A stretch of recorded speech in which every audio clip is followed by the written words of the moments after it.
The Christmas Letters, Celebrating Advent with Those Who Told the Story First, by Magrey R. DeVega.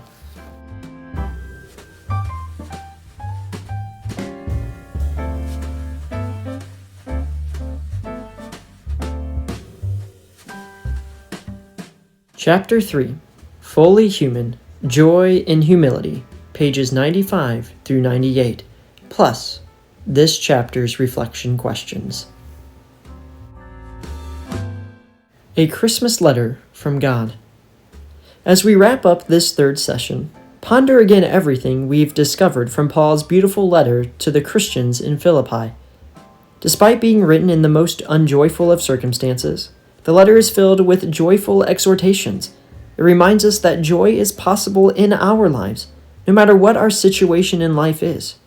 Just like on the island of misfit toys, we might even find ourselves in relationships and communities that seem hopeless and lost. But God has come to us in Jesus, who humbled himself not despite being God, but because he was God.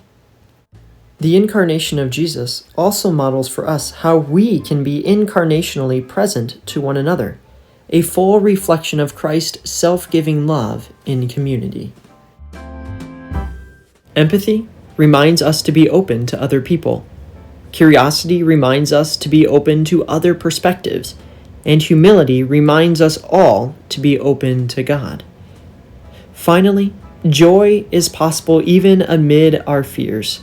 Just like Mary and all the main characters of the birth narratives experience fear at the outset of their encounter with God, joy comes when we see ourselves as part of God's wider plan of redemption for the world.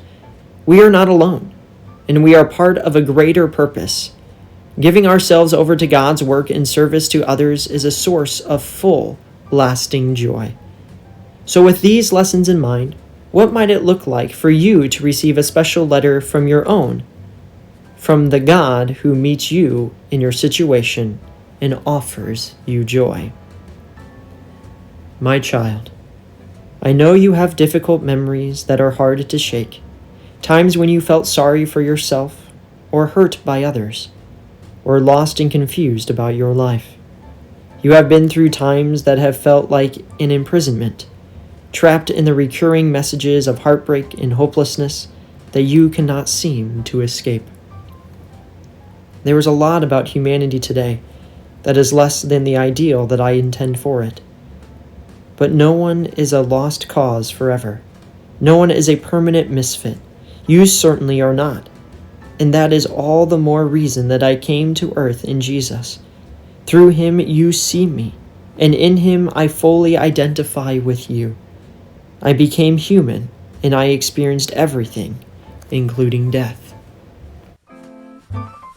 But it meant that you and I could have a new relationship together, one in which you can see yourself as my precious child, and you can have the possibility of deep and lasting joy. And here's another thing. Because of Jesus, you can also have joy-filled relationships with others. Practice empathy, just like I can fully identify with your sufferings. Be open to the perspective of other people. Practice curiosity. I have given you the amazing capacity to learn, to grow, and to use your intelligence. Be open to new ideas, even if they seem at odds with what you know. Most of all, practice humility. Here's a newsflash. You aren't the center of the universe, but you know the one who is. And I am here to show you how to be at peace with others and yourself. Oh, and don't be afraid. I know you've heard me say that over and over again to many people, including you.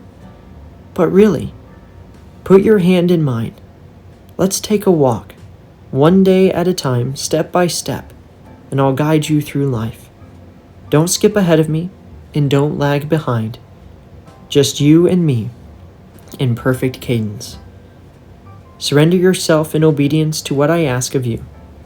Let your fears go, and replace them with trust in me. Then, do you know what will happen? Joy will happen. That's what I want for you. Sincerely, God. Here are your reflection questions for Chapter 3. In what ways do you feel like a misfit toy? How do others you know feel like they are misfit toys? How does the second chapter of Philippians bring you comfort and encouragement? How do you think the incarnation of Jesus gives you hope for your situation?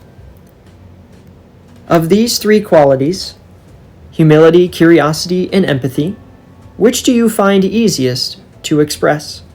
Which do you find the hardest? Whom do you know who embodies these three qualities the best? How might these three qualities improve your relationships with others? How might they improve communities and the world? When has fear ever blocked your sense of joy?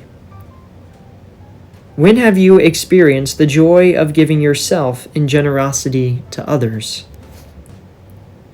And what is God calling you to do? To move you from fear to joy by serving others.